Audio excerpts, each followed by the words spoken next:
I've talked to other Montanans about this and they get a little sensitive about it, but it's true. Like here, I'm sure everybody has a dream in Vegas. Yeah. Right? Like they're working towards something. They got a side hustle. They want to be somebody. Dallas was the same way. Florida, Miami for sure. Everybody's working towards something. Right. In Montana, it's like how I grew up, it's just kind of unreasonable to have dreams. Really?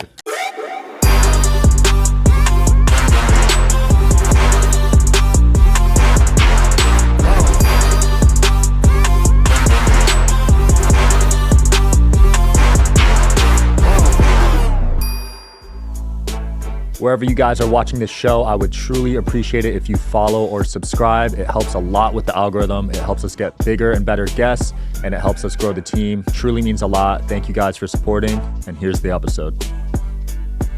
Ladies and gentlemen, all the way from Montana, we got Bradley Lewis Foster today. How's it going, man? It's going great, man. Thanks. You're the first person I met from Montana, I think. I get that a lot. Yeah, it's a big state, but not a lot of people, right? Yeah, it's bigger than Germany, Okay. but just a little over 1 million people now. Nice. So it's just a lot of animals and mountains, and if you like nature. There's probably more animals than people there. Yeah, certainly. How long you been there your whole life? No, so I lived there for 25 years, but I moved all over for my career. So I think I moved like, I don't know, 15 times in 20 years. Jeez. So I lived all over. So Portland, Seattle, Dallas. Lived in Seattle 3 different times. Okay. So now I live in Fort Lauderdale, though. Nice. So what's been your favorite place to live in the country? It's hard not to say Montana because that's always home to me and it's the most beautiful place. Okay. But I do love living in Fort Lauderdale. I hear good things about nice. Florida, man. It's great. It's very relaxing. It's much more like consistent than any other place I've lived. So it's nice. And people are happy there. I noticed that too. Yeah. I think it's the weather. It's hard to be upset. Yeah, absolutely. And like I lived in Dallas for 2 years too. Yeah. And I noticed immediately like everybody's happier there than a lot of the other places I lived on the West Coast because it's sunny out. And so everybody's just like friendlier and everything. It's that nice. makes sense. Now you've got an interesting background. You've worked at some of the biggest companies in the world, but you also consult for small businesses. So walk me through that first big job you landed. Yeah, so that's kind of an interesting story. So I graduated from Montana State University. That was back in 2007. And so that was right before the economy crashed. So, I'm in the middle of nowhere and I had no network.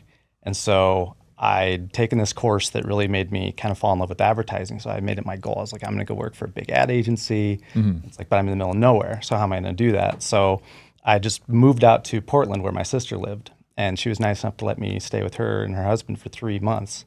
And so I'd go to these interviews and I couldn't get anything. Like I had no experience. Like I didn't know anybody, I had no connection. So I couldn't land anything. So after 3 months, I had to give it up. Wow. And in the meantime, I'd just been leveraging every connection I ever had.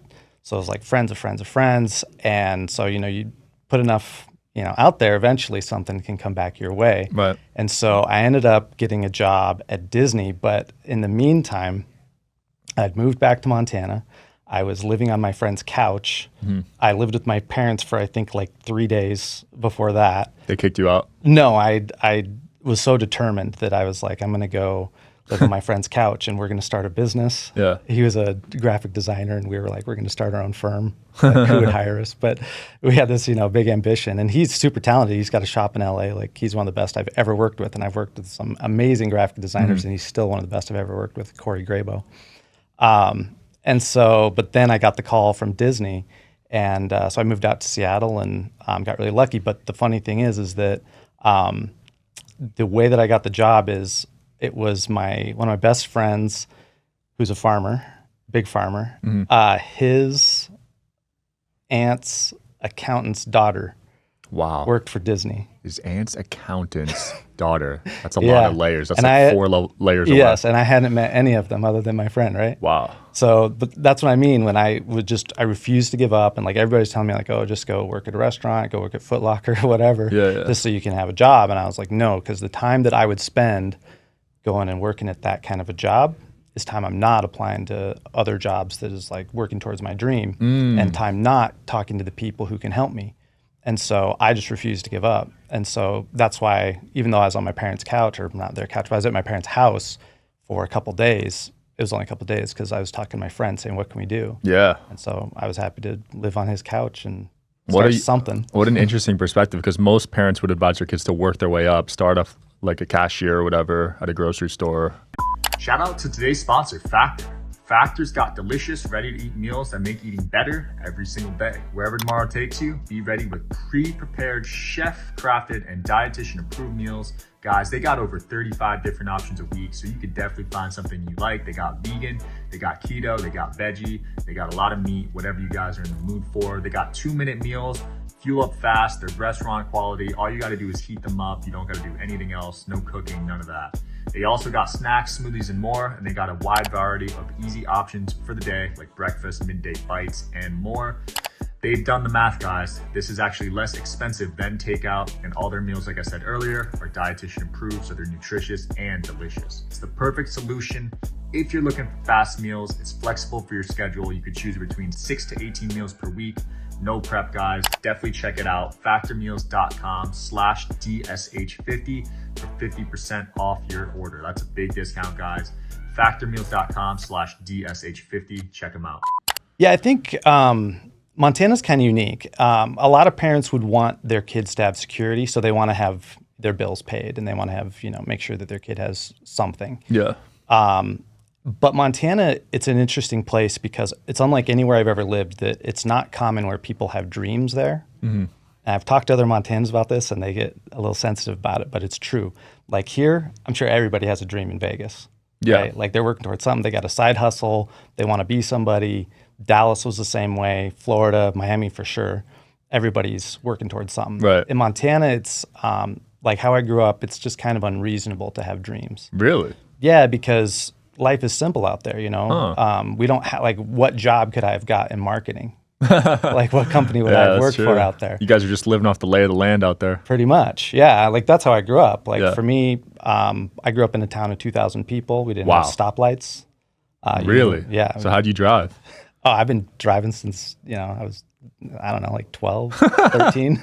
Like, you drive from an early age. Like, we have probably one of the youngest driving ages in the country because, like, farmers, like, their kids need to be able to start driving so they can help. Right. But they're driving before they're legal anyway. Wow. That's cool, man. I didn't drive till like 17. Oh, okay. Yeah. I think I officially had my license whenever it was legal, like 14 or 15 or whatever. But you just drive since. So it's just a simpler life. People just, do you think it's because people don't know what's out there or they're just happy with what they have?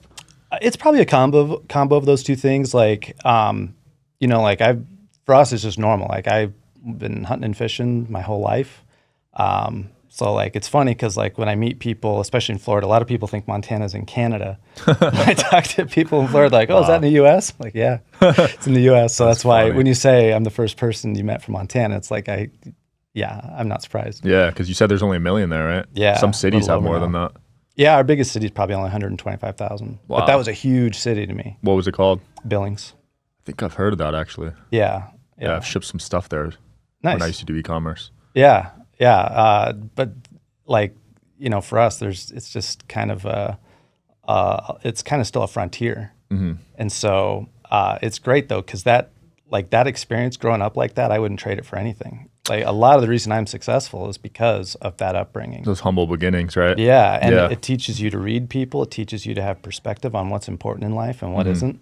And so, like, anytime I've had difficulty in my life, like, those principles and lessons I learned growing up there, that's what got me through it. And that's what helped keep me focused. Like, I played a lot of sports growing up, was up in the wilderness with my dad a lot, since I was 12. I was out there hunting in the middle of nowhere. That's cool. Sometimes me and my dad would be up in the mountains. There's probably nobody for 5-10 miles. Dang. You must have seen some wild stuff out there. Yeah. Some big bears. Yeah, oh yeah, we got black bears, grizzly bears, mountain lions. Wow. Been stalked by mountain lions before. What's that like? You can literally see them, like, stalking you? You can hear them. That's scary, man. Yeah, they make these whistles. Oh my gosh. To each other. They're communicating to each other. And did you have to take it head on, or did you just run away? No, with any predator, you just keep calm. You never turn your back. You never run. Really? Yeah. So, dude, I'd be freaking out. Yeah, but it's like one of those things, like, if you grow up around that stuff, like, how to handle yourself. Like, so for me, now that I'm living on the coast, like, the ocean is new to me as far as, like, a lifestyle. Right. I've always visited. But for people who've grown up on the beach, they're used to to all these different things. It's new to me. So it's just like you're conditioned to things. So that's just a way of life out there. But it makes you really humble. And, like, when people are, like, complaining about life, I'm like, this is nothing. Like my parents came for Christmas to Fort Lauderdale. Yeah. And in Fort Lauderdale, it was 80. Are you interested in coming on the Digital Social Hour podcast as a guest? We'll click the application link below in the description of this video. We are always looking for cool stories, cool entrepreneurs to talk to about business and life. Click the application link below, and here's the episode, guys. In Montana, where they just came from, it was -60. Jeez, it's that cold there? It can be, yeah. Wow, that's a big difference. Yeah, so like when I say like that stuff really helped me in my life, I mean it because it teaches you like what's a real problem. Yeah. Wow. So Montana to Disney, you must have been one of the first to pull that off. What was Disney like? Yeah. Disney was great for the most part. I mean, what a break. It changed my life, changed my career. I couldn't be more grateful because it completely changed the trajectory of my life. Yeah. So it opened a lot of doors for me. Super cool experience. I got to work on some of the biggest brands in the world. I got to work on abc.com, abcnews.com. So you were marketing for them? Yeah, I was doing ads. That's where I learned digital advertising. And so I was on the publisher side. I even got to work for the Oscars. Wow. So I would do like ad campaigns on Oscars night, or Oscar night. That was just crazy. Yeah, I bet. People were probably lining up to spend money. We had a lot of advertisers. And that was when digital ads, like on streaming video, was new. Yeah. So like I remember Diet Coke was a big advertiser at the time. So it was just like Diet Coke ads everywhere. If you watched the Oscars streaming on that site, those are the ads that I was working on, making sure those fired correctly and we're hitting our contracts and, no QA problems and all that. So nice. That was really cool. We got to work on some really cool stuff there. Did that for a couple years. And then my friend at Disney, she moved over to this digital ad agency called Razorfish, which was owned by Microsoft and then later bought by Publicis, which is like one of the biggest holding companies of ad agencies. So she got me to go over there, and that was also like so critical to my career because that's where I learned analytics. And so that's where I became like really, really good at digital analytics and optimization and all that, like the behind the scenes stuff of marketing that it's kind of like the science of marketing. Yeah, a lot of people don't even look at their analytics. No. And so that was a super difficult job because it was just analytics. I just lived and breathed in Excel all day, every day, my whole time there. So what were you looking for in terms of the analytics, like certain KPIs and numbers? Exactly, yeah. So it depended on the campaign. So like I worked on Internet Explorer back when Internet Explorer. Yeah, I used to use it. Yeah, everybody did. We had 75% market share back then. Dang. And we would laugh about Chrome. You would laugh about Chrome? Absolutely. Now they're the biggest, right? They were a nobody. Yeah, now everybody uses Chrome. Yeah. But back then, everybody's using Internet Explorer. So that was a big part of the analytics is we'd look at like market share amongst ourselves and the competitors. And so we were just, it was easy. Yeah. And so we would do these campaigns, whether it was IE 8 or Internet Explorer 9, which I was part of that launch. And so we would do these DR campaigns, direct result, where it was just trying to get people to download. So we'd target consumers like you and me, or we'd target devs saying like, hey, build your stuff on our platform. And then for IE9, that was like a big launch. But like one time there was like a security issue in Europe. So then we had to launch this engagement campaign saying, IE9 is safe, or IE8 is safe. PR. So yeah, that's engagement. So that was kind of a one-off for us. But sometimes you're just trying to get people to download. Other times you're trying to create, like you said, more of like an appearance, brand perception, things like that. What caused Internet Explorer to fail? That's a good question. I wonder about that myself. I have to be careful what I say about some of the companies I worked for or brands I worked on. I tend to think it's a cultural issue at Microsoft, and there's going to be some people at Microsoft who are probably going to be like, that's not what it was. They're going to comment on this one for sure. Yeah, but I don't know. I don't think I want to say too much about why I get think that. it failed. You probably have NDAs. It's I probably should just say I went from it had a good run. had a great run. I went from IE to Firefox. That was hot for a bit, and then I went to Chrome. I did the exact same thing. Yeah, and now I have to use Safari because of the iPhone, but I like Chrome the best, I'd say. Yeah, me too. I use that the most. I still use Firefox. I like to have a bunch of browsers open because I do like different testing in there, and I have different. For like my different clients, I like to have like one client's dedicated to this browser, so like I have all the logins there. So I have to kind of split them up a little bit. But. Yeah. So how do those companies make money? Is it all off the search? So once you have people using your browser, I mean, you become kind of the default. And what Microsoft started doing is they figured out that they could leverage one product off of the other.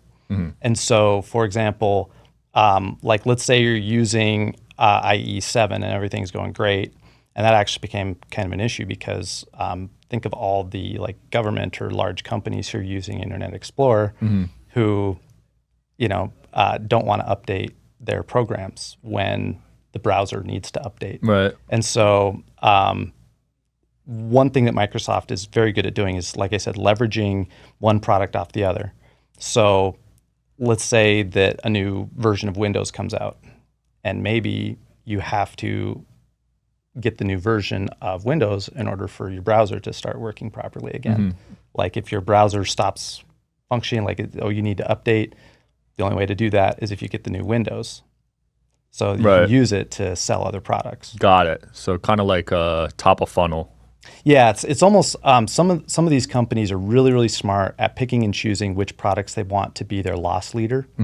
And so like even in the video space, like YouTube was losing tons of money. Really? Yeah, because I didn't know that. when it first came out, yeah, because how was it making money? It didn't even have ads. Right. So for every user that they got, they were losing money. Wow. Because they had to have all the storage space. The bandwidth, yeah. The bandwidth, exactly. So how's that a business? What's the plan? Well, the plan is if you create the #1 video platform, somebody's going to buy it. And they did, and they made a ton of money. Oh, someone bought YouTube? Yeah, Google.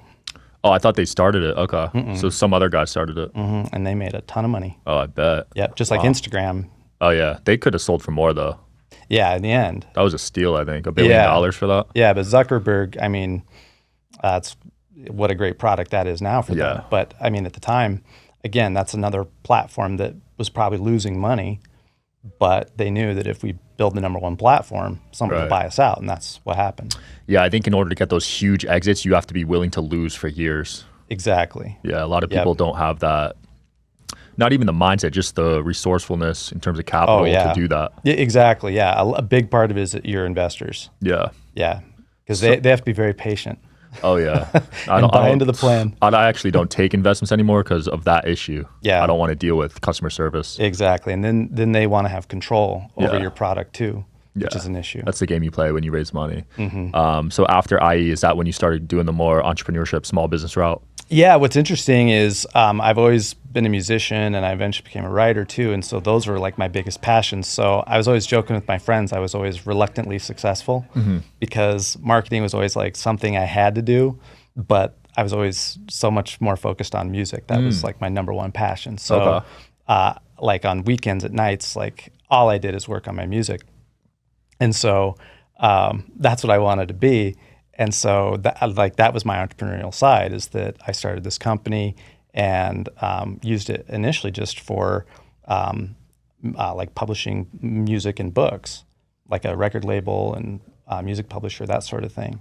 And so that was all the company was there for. It's not like it was making tons of money, but that was like how I started kind of doing things on my own. And I would run ad campaigns on my own, which was really helpful because now I'm in the seat of a business owner. Right. Going through the struggles they're going through with taxes and forms and all that stuff that I'd never had to deal with in my life. Yeah. And so that was really, really interesting for me. And that developed within me a really large passion for small business owners because I know the struggles that they go through. And so, I did tech for 15 years. I worked for Amazon, and like that was my big career goal, is to get in their doors, which I worked 7 years to get in there. Dang. Yeah. How high up were you there? I was a marketing manager over there. And so I know they have like 9 levels or something crazy. Yeah, I was a 5 over there. Nice. And so I should have been a 6, and that's a whole other story because I could go on for hours about the culture at Amazon. Yeah. But that was a dream come true, and it was the smartest people I've ever worked with, the hardest working people, great place. But after I did that, I started to feel like I defeated the video game that I was playing. And so I did big tech for 15 years, and I was like, do I just continue. You were bored? Yeah, it's kind of like, do I just go work for, like, who's left that I didn't work? Like Apple? Like, is that the last one? I was like, no, instead of doing that, I was like, I think it's time for me to do, because I'd had this idea for years. I was like, I think it's time for me to branch out and run my own marketing company, which is what I'm doing now. And so basically what I do now is I take all the science and philosophy and methodologies that are used by the best brands in the world, and I help smaller businesses use them. Right. And so that is much more rewarding. Like if you help a small business who maybe makes, $5 million a year, $10 million a year, and you help them make $20 million a year, like that is so much more rewarding than making $100 million for Amazon, right? Or $100 million for AT&T. Yeah, because you have a way bigger impact. Yeah, because that person's dream just came true. Yeah. And so that's much more fulfilling. Like my mom, she was a teacher for 28 years. For her, what a fulfilling job.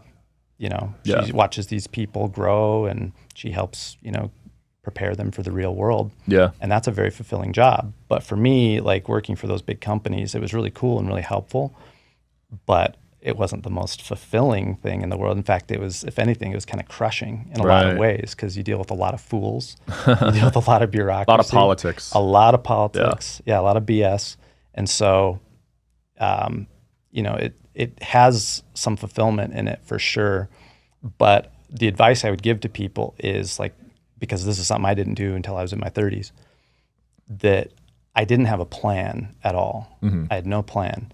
I was just, that's a good opportunity. I was being opportunistic.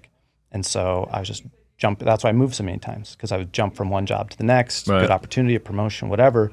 But I had no plan. I didn't think like, well, what do I want to do? Do I want to create my own business someday? If I do, then how am I going to do that? So I had this mindset early on in my career that I'm just getting through this, or, I want to, get paid more, or I want to get a promotion or whatever, instead of thinking, once I'm in these doors, what can I learn that's going to help me down the road? Right. When I do, like if I would have known or would have thought that I could start my own business, then I would have thought a little differently at each of those jobs. And I would have thought, what can I learn while I'm here so that I can go back to my laboratory at home, which everybody should have, go back to my lab, to my whiteboard, and figure out how to do whatever that dream is. Dude, I love that, because so many people care about the salary and just focus on that, but they're not thinking like, what can I learn to apply this in other areas of my life? Exactly.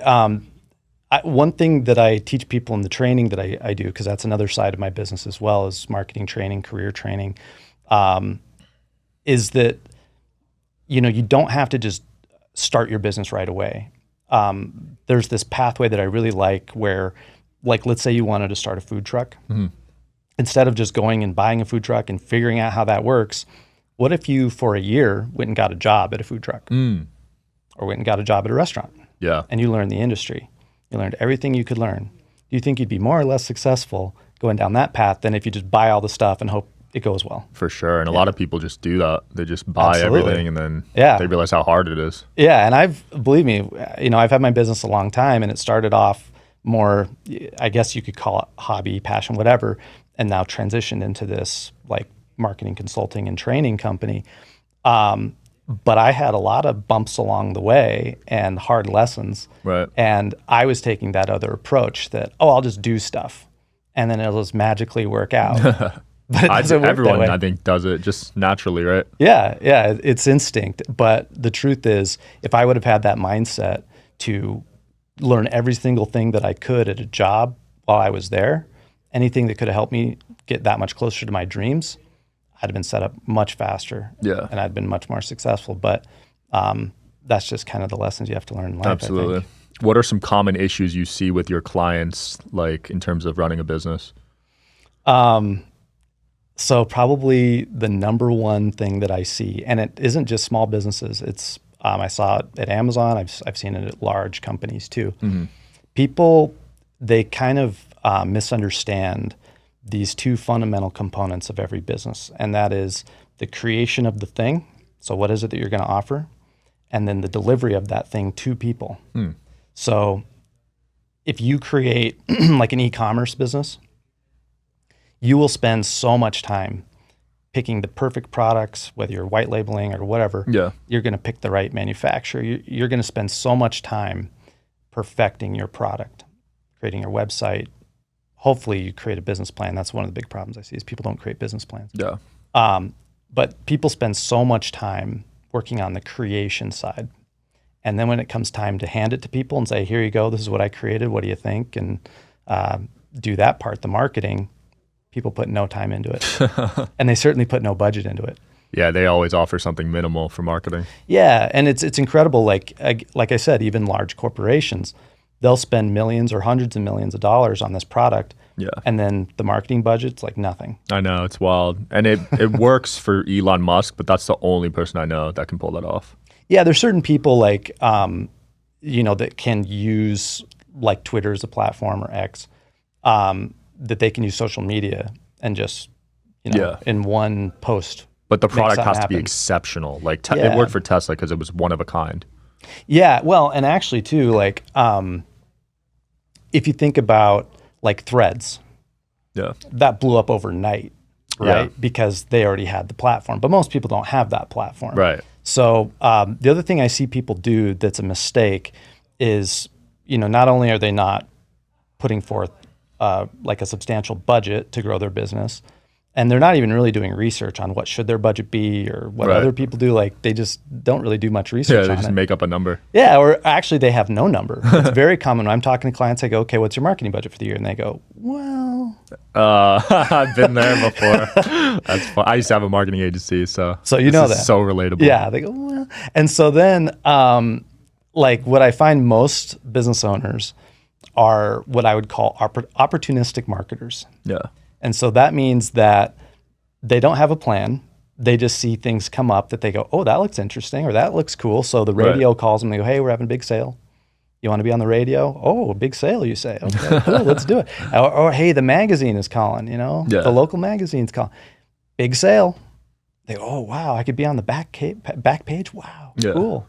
On a big sale? That's great, I'll do that. So when I talk to companies, that's what they do, and I just like that's cringe. That's not a plan. Yeah, that's cringe. I was talking to this dermatologist, and he's like a high-end dermatologist, like very, very well educated. Yeah. Very high-end, very expensive procedures, more in the luxury space. And I was asking what he was doing for his marketing, and he was telling me, the magazines and all the stuff I just said. And then he goes, yeah, and I got this really good deal on these recycling bins. So my face, my company, it's all over recycling bins. Wow. You have your face for a luxury dermatology company on garbage. Wow. Like, in what world would you want that to be associated with your company and your brand? Yeah, that's a bad look. I see them at grocery stores now, like on the newspapers there. Yeah, that's another one of those where it's like, hey, it's cheap. But in marketing, I mean, especially if you're in an agency, like everything comes down to eyeballs and efficiency. Yeah. So if you buy a billboard, people are spending 3 seconds, 4 seconds, maybe 1 second. So like you're putting your address and all this information on there, nobody's reading it. It's just a complete waste of money. Like if you can do a billboard, it should hopefully be saying turn now. Like here's the place that you're looking for. Yeah. That's it. I don't think I've ever bought off a billboard or magazine. No. Yeah, but we're younger. Maybe it worked back in the day. I'm not sure. Print did work better back in the day, especially newspaper. But times changed. TV's changed a lot. Right. Like these mediums change, and if you don't change with it, then you're in big trouble. Like AI, like that's the new wave. Yeah. So you have to get on board with that too. Yeah. Are you using it right now? Yeah, I am, and I'm doing experiments right now. I have this kind of interesting realization with AI that's pretty cool. So I just launched this new website called Miami.news, and it's this aggregator for all the top accounts in Miami, all the major media companies in Miami. And it was just kind of like a fun idea that I had. So I was like, that's the URL. It's just Miami.news. So that's cool. Yeah, so it just aggregates every major news story in Miami, puts it all in one place. Every like food influencer, so it's got dining, sports, events, everything, right? Yeah. Everything happening in Miami. And one thing I realized as I was doing it, because I started experimenting with how can I use AI to automate this whole business so I don't even have to touch it. What I realized is, especially in the marketing space, a lot of people are out because they're worried they're going to lose their job.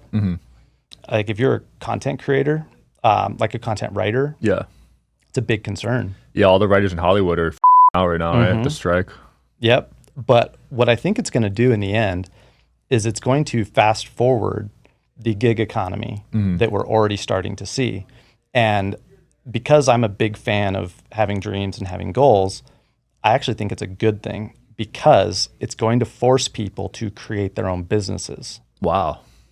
And instead of being afraid of AI, which a lot of people are, and I understand it, instead, you should think big, which is it's probably my favorite leadership principle at Amazon, think big. You should think big and think, instead of being afraid of it, what if I used it for my own business? Because AI, that's your employees. Yeah. You can automate tasks. You can ask them questions. They can be your researcher. They can be your content creator, whatever it is. Instead of being afraid of it, use it. Yeah. It saved me so much time and money, man. It's literally my assistant. It's helped me with legal. It's helped me research on guests. It's so phenomenal. I love it. But I know certain people are scared about it. Yeah, but I think that's that's thinking small. Yeah. So you should think big, and I think everybody should have their own business. Absolutely. Bradley, what are you working on next? Where can people find you, man? So right now I'm working on my fractional chief marketing officer business. So that's where I help clients do marketing like the best companies in the world, teach them everything that I learned at Amazon and Microsoft and Disney.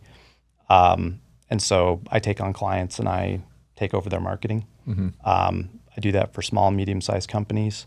And then I also am doing marketing training.